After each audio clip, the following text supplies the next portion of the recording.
All right, finally, it's the college football season, and welcome to College Kickoff 2026, the USC and UCLA edition. I'm David Pingalore, alongside Mr. Bruin himself with the still blue suit on, Steve Hartman. And Steve, I can't believe college football is back, but it is. And we got two schools in the Big Ten are trying to win a Big Ten title, and not only that, but get to a championship. Well, certainly for USC, Ping, there's no doubt. The Trojans have national championship aspirations this year. As for UCLA, after last year's disaster, new coach, they're just trying to get back on track. All right, you want to go USC first? Let's do it. Let's go USC first. All right, so they got a huge year recruiting class and the most returning starters in the conference, coming off 9-4 season from last year. 16th in the college football playoff rankings. Got to be better for Lincoln Riley. Lost to TCU in the Alamo Bowl, but at Media Day, the Trojans showed a lot of confidence from last year going into this year. It's a really talented team. We're really excited to go out there and compete. We're excited to play against, whoever we're scheduled to play against. And I think that's, we all believe in one another, and we're excited to go out there and just play. There's a lot to learn from. Moving forward, there's just, taking it one day at a time. Everybody, is bought in. Everybody, we're ready. We can't wait. We're super excited. We're fired up, and we're ready to go. Every year, I expect to win. I expect us to win. I expect us to compete for and win championships, and that doesn't change. I do, though, certainly will give you what has changed is I do believe we're more equipped than at any point in the previous few years, and I think that's not a hope or a wish. Those are facts, and there's a lot of facts to back that up, and we feel it. Our recruits feel it. Our team feels it. Our fan base feels it. I think a lot of people across the country feel it, whether they like us or not. That's how it should be at USC. In some ways, these years all feel the same, but I think that's the one area I will give you that does feel different, and why there's certainly a lot of excitement and confidence around our program. All right, Hartman. You think the guy's on the hot seat, but he's got that huge buyout. They don't want to be paying for that. But, I mean, what do you say to him this year? Well, he better make the playoff. I'll put it that way, because at some point, USC has the money to buy him out. This is year 5 for him right now. Keep this in mind. His predecessor, Clay Helton, in his run at USC had a winning percentage of .657, and he got fired. Lincoln Riley's at .660. Basically, he has the exact same record that Clay Helton had, and Helton got fired. So this is year 5. There are no more excuses. There's no more kicking the can down the road. If they don't make the playoff this year, I've talked to enough USC people, forget the buyout. We'll buy him out. We've seen some huge buyouts around college football in recent years. So this is an absolute must year to get in the playoff for Lincoln Riley and USC. All right, so, in order to be successful in college football, what do you need? Well, you need a quarterback. Well, and they out one of the best quarterbacks in the country. Are you ready? You want me to say his name? Just Absolutely. For you? Let's do it. Ready? Jayden Maiava. Perfect. That is Jayden Maiava. Wow, well, get used to the name, Ping, because last year, Jayden Maiava, this is crazy. But we should mention he's back for his 3rd season, so he's got to be excelling. Well, it's not only that he's back for his 3rd season, but think about this last year. The 3 quarterbacks that were Heisman finalists last year, Mendoza, Diego Pavia, and Sayin. Those 3 quarterbacks were 2nd, 3rd, and 4th in the nation in QBR. You know who number 1 was? Maiava. He led the nation in quarterback ranking last year, number 1. And so this is a guy that has had success at the quarterback position. And the bottom line is you have a coach that has coached 3 different Heisman Trophy winning quarterbacks, and that is the kind of year Maiava is going to have for USC if they're going to get into the playoff picture. And that's where you got to put all your, everything in your basket with the quarterback. So I bet you don't know this. Sitting next to me right now is a man with a Heisman vote. Thank you. Would you lean your vote towards a kid like that, the way he's been playing? Well, again, it's about winning. Like I said, here he was with the number 1 QBR in the nation last year. Did you see him at the Heisman finals? No, he wasn't anywhere. Didn't even finish in the top 10 Heisman voting, because you've got to be able to win the big games, and that's what's been missing for Maiava. Yeah, they had the big win against Michigan last year, but he's got games coming up this year that if he plays well against an Oregon, against Ohio State, gets victories there, then absolutely Maiava would get into the Heisman conversation. By the way, if Maiava did win the Heisman Trophy, Lincoln Riley would join Nick Saban and Notre Dame legendary coach Frank Leahy as the only coaches with 4 Heisman Trophy winners. See, I don't think Riley's on the hot seat. I don't. I mean, you think if they have a repeat of last year, Ping, I'm telling you right now, he's on the hot seat. They can't have. They only have 9 wins. They have to get to the playoffs. He hadn't even made the playoffs once. The problem is 4 we're in the years Big at Ten. USC. This is the problem. Well, they should have okay. never went to the Big Ten. But I mean, again, Indiana came out of nowhere and won the national championship. So if Indiana can do it in the Big Ten, that's why USC's like, come on, Zignetti was able to do it at Indiana, and you can't get it done at USC. But obviously, they know how to spend their NIL money better. Well, that's partly on the coach. Because he's the one doing the recruiting. That's exactly right. So USC, they lost 2 wide receivers, Mekhi Lemon, Mm-hmm. right? They lost him, Jacoby Lane to the NFL. Yeah. But they returned 2 dynamic running backs. Obviously, you need a great running game, need a good passing game to go along with that, and they got an offensive line that is built for this system under Lincoln Riley. Yeah. Will they finally be playing?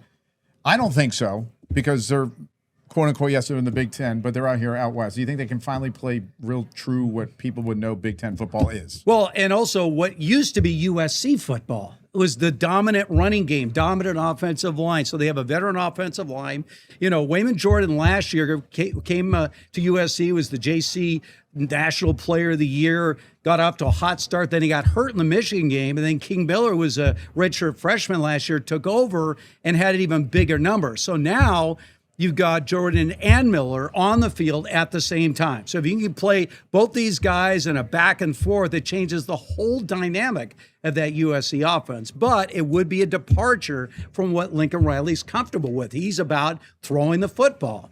But if you can establish a dominant running game, especially in the Big Ten, dominate the line of scrimmage, that, to me, is going to be the ticket for success for USC. We know this. Defense wins championships. They Yes. lose their defensive coordinator to bring a new guy in. You know him, Hall of Fame coach Gary Patterson. Yeah, right? you said right there, Hall of Fame Hall of coach. Fame. So you got to stop guys in the Big Ten, Right, to win games offensively. Obviously, what can he bring to help this team? You think? It's kind of been their weakest link under Riley. Well, I mean, it's an amazing thing. So Gary Patterson actually is inducted this year into the College Football Hall of Fame, more than 20 years at TCU, one of the top college football coaches over the last 25 years. So he's now no longer a head coach. He has an opportunity to be defensive coordinator. Keep this in mind. Last year, in every important defensive category in the Big Ten, USC was in the bottom half. Scoring defense, total defense, rushing defense, passing defense. So when you bring in a guy like Gary Patterson with Hall of Fame credentials, that's got to be able to upgrade the defense. They don't have to be number 1 in the Big Ten, because I think they certainly have a lot of offensive firepower, but they got to be top 5. I mean, if you're going to win out against the Ohio States, the Michigans, the Penn States, the Indianas, obviously, Oregons, you're going to have a top 5 defense in the conference. Okay, so the build-up, obviously, through camp is San Jose State, the opener, right? And then they get some cupcakes. Then they're going to dive right into the Big Ten Conference schedule. That's where I think they're going to find their problems on the road. We talked about this, the travel thing. They kind of make their excuses, but their schedule's difficult this season. Well, but it always seems to be. But difficult. again, the idea is it's USC. They shouldn't be intimidated by playing Oregon. They shouldn't be intimidated by playing Ohio State. They shouldn't be intimidated playing Indiana. So, yeah, on paper, these teams are all coming off really successful seasons in the Big Ten, but it's a new year. And as you mentioned at the very top, this is a USC team that comes in with the number 1 recruiting class. They have more returning starters than any other team in the Big Ten. So experience should count with a veteran quarterback, the 2-headed monster at running back.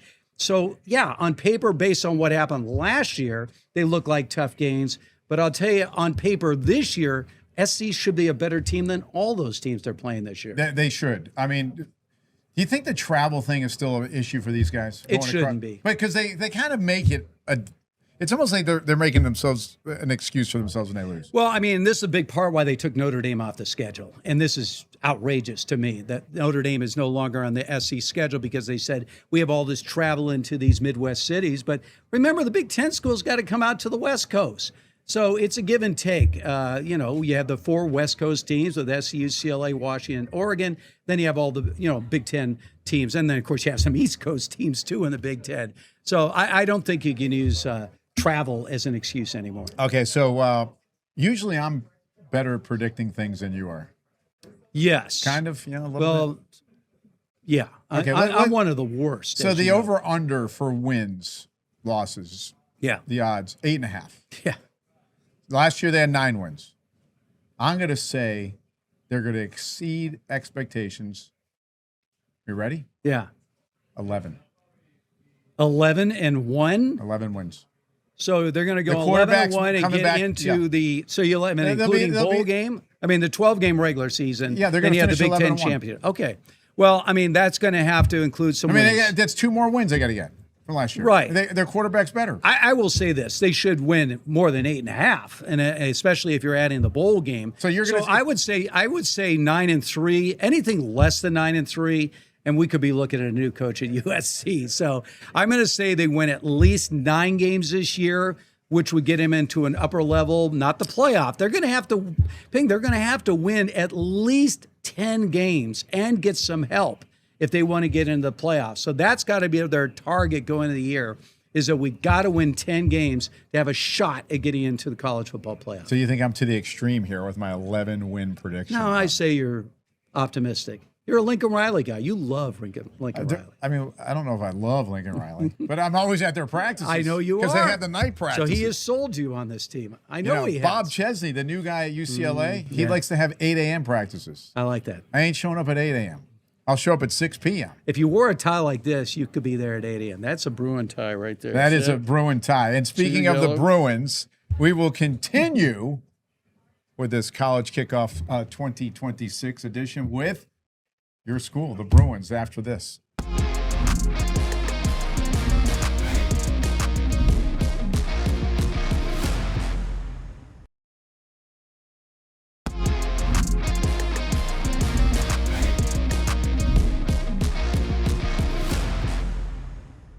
Welcome back to College Kickoff 2026. I'm David Pingalore alongside with Steve Hartman. We just talked USC football, and he wore the same suit this year for this special. Yes, I did. Inside, by the way. Yes. Because it's so hot out. And when we in Los do it Angeles. 10 years from now, I'll be wearing the same suit. I promise. Yeah, 100%, because I've known you for 9. It's still the same suit. Yeah. All right, let's talk about Bruins football. Yeah. They got a new coach, Bob Chesney. Yes. Hung out with him for a little bit. The guy can talk the talk.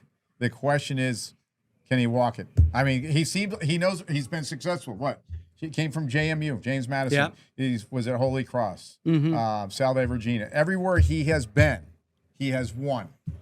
Coming off a 3-9, campaign. Okay. Let me give you a little background here. You ready for this? Okay. About Chesney. So he takes over a 3-9 UCLA team. When Kurt Signetti left James Madison to come to Indiana, he took over a 3-9 Indiana team. His first year at Indiana, they went 11-1 and got into the college football playoff. The next year, they won the national championship. Chesney will do the same thing. Chesney is the man. From 3-9 to 11-1 to national championship. Okay. Am I being overly optimistic? Because yes. you have the blue suit on for crying out but loud. the bottom line Hold here on. is that, We want to hear yes. from the coach here. Okay. Okay, Hartman, 3-9. Yeah. You think they're going to flip the script with Bob? Yes. Many do, right? So Chesney's got to change the culture. He's already brought in like 40 guys from NIL, the transfer portal. He's done a heck of a job. Now, the quarterback, they got Nico. Nico Iamaleava. All See, right? I just let him say it. I just cue him up like a broken record, and he can say that. Let's hear from the coach, Bob Chesney. To me, success looks like a united, disciplined group that continues to grow every moment that they have. I want to lead the nation in development, right? That's what I want for this team. I want to lead the nation in them being able to be developed not only on the field, but also off the field.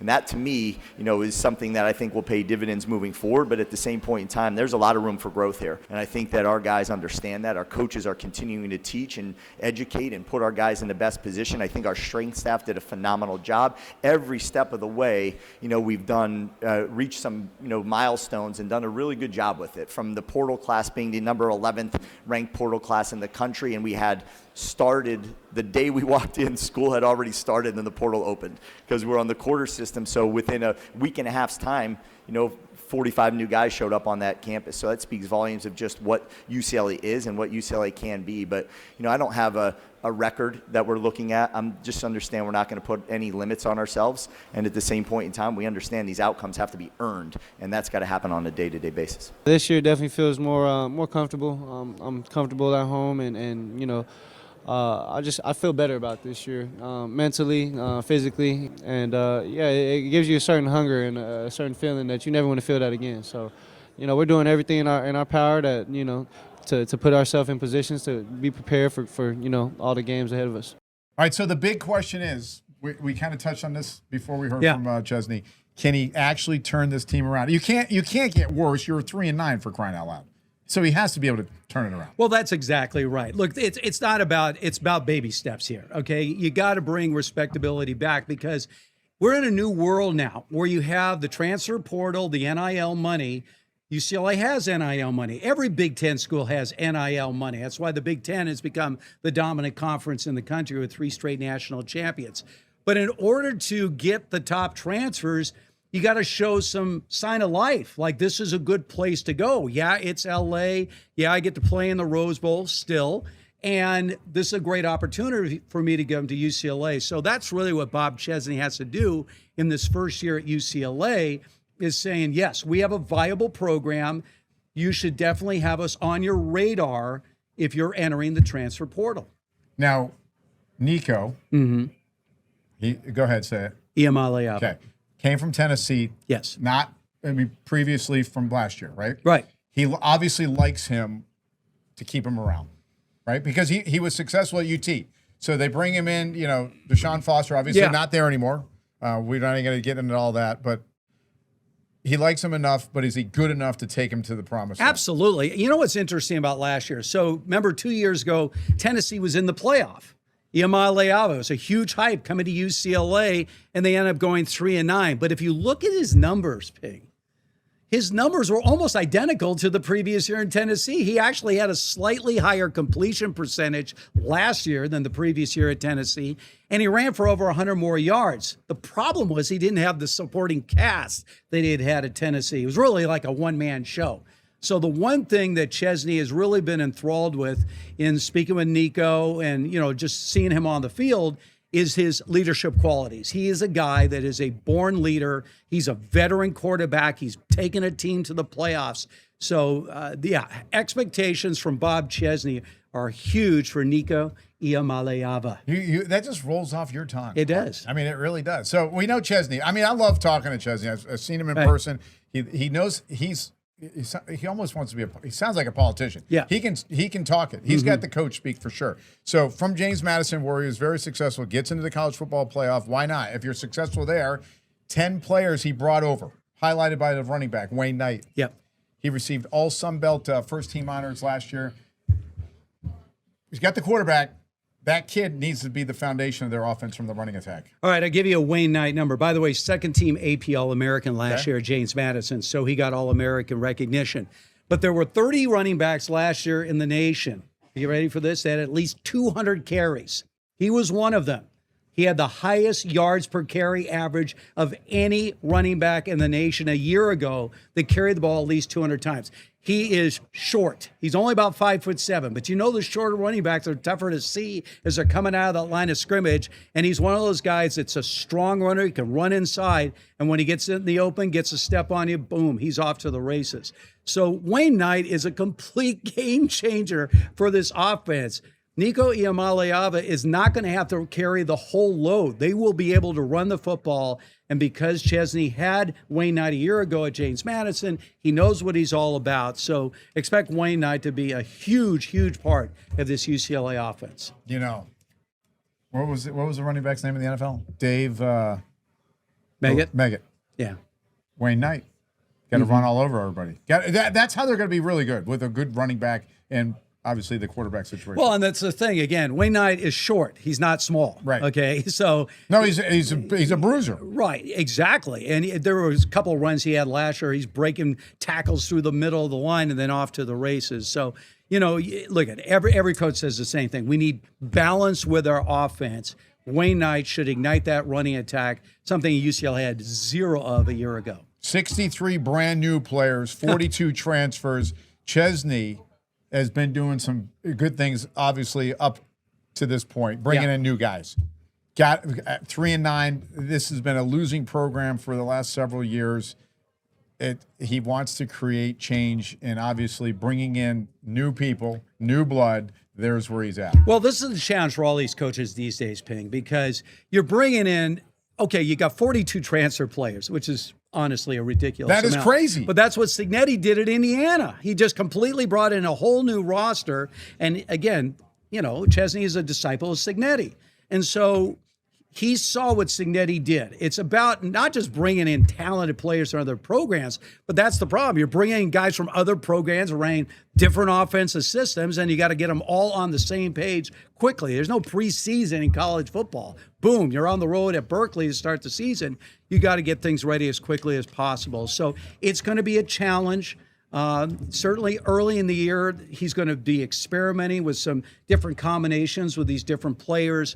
But I'm pretty confident Chesney will have a good idea of how to put the pieces all together. All right, so you mentioned Berkeley, September 5th. Mm-hmm. Okay. They have a way much softer schedule than USC. Yeah. They just do. So we're not going to get into the over-under at this point, but there's got to be – I see a lot of winnable games in there on this. Yeah, I mean, there's no Indiana. There's no Ohio State. I mean, they avoid some of the big-named schools. And so – but again – how quickly can they get this team on the same page? New coach, new coaching staff. Yes, you have a veteran quarterback, but he's really in a new system. And then you mentioned all these transfer players. So the early season, even though it looks soft on paper, there could be some challenges. I mean, Berkeley is not exactly a walkover, obviously a traditional rival back in their old Pac-12 days. And so they're going to have some challenges early in the year. But as they get later into the schedule, I know that Chesney is hoping will be clicking and be able to take on anybody. Michigan, some of the big teams they will play later in the year as the season progresses. See, this is what's good. Before we get into what we think are predictions, what's fascinating in the NIL era, we know Signetti did successful, brought guys in, wins. Yeah. Chesney coming in, 43 transfers. Yeah. That's right out of the gate, you're already successful. The question is what he does off the field. Does that resonate on the field from a coaching aspect? That's really the unknown at this point. All right. Well, at this level in the Big Ten, he's coming from a smaller school, obviously got into the college football playoff, but now it's going to see what he brought in translates to the field. Curt Signetti changed everything. This is a guy who was a career small college guy already in his 60s. And he finally gets an opportunity to be in the Big Ten. Oh, and we're going to saddle you with the worst team in the Big Ten. And they have been for decades, Indiana. 2 years national champion. So Chesney knows what Signetti did. And he's going to try to apply the same formula for UCLA. And let's face it, UCLA on the national scale in college football in their history is far behind anything that Indiana had ever done before this past season. So that's what he has to do. Is he going to win a national championship? No. Why not? In 2 years. Well, I mean, guess anything's possible because we just saw Indiana do it. But the fact that I think it's the best hire that they could have made right now because he understands how to navigate the current system in college football. And that's what Deshaun Foster obviously did not. No. Well, he had no experience. No, but zero experience. Because the whole landscape of the situation is different. You have to be like a general manager of a football team and the coach. Obviously. Well, and again, you're going against all the Ohio State, Michigan, Penn State, Oregon, USC. I mean, you're taking on the big dogs of the Big Ten. So, you're going to have a coach that is confident that he can compete with the best. And I think Bob Chesney is that. Okay, this is where we're at now. The man in the blue suit, Steve Hartman. Thank you. All right, 3 wins for UCLA last year. Yeah. That's just horrific. No one went to the games. Maybe people are kind of getting excited. The over-under is 6.5. Yeah. Now, based on our conversation right now, I'm going over. Just lay it, and it's free money. I believe so. I don't know how it's not based on. Look, 7-5 with an easy schedule doesn't sound like that much. Well, it might be. I would say 8-4. I'm going to go 8-4, and obviously that'll get you a bowl game, and that'll be the first step. Obviously, you want to build on that. But when you look at their schedule And I won't even be surprised if there's an early hiccup. And I don't think it's going to be a bad thing for UCLA. Let's say they lose at Berkeley, right? I've seen the odds already. They got Berkeley favored in that game. So, because they're on their home field. I don't think it's going to hurt this team. I think, if anything, it's going to be a learning process for UCLA over the course of the year as they adjust to Bob Chesney's style of coaching. But by the end of the year, with that kind of schedule, I could easily see 8-4 for UCLA. I mean, UCLA, the administration, they paid for knowledge, right? How to beat the system. Sure. That's what they did, right? And they're gambling right now. They're throwing the dice. And I think it's a good gamble. Like I said, I am obviously true blue to my Bruins, and yes, I'm very excited about what is laying ahead in the Bob Chesney era. The man in the blue suit. That's Steve Hartman. I'm David Pingalore. And that's going to do it for us on this USC UCLA edition of the College Kickoff 2026. We thank you for watching.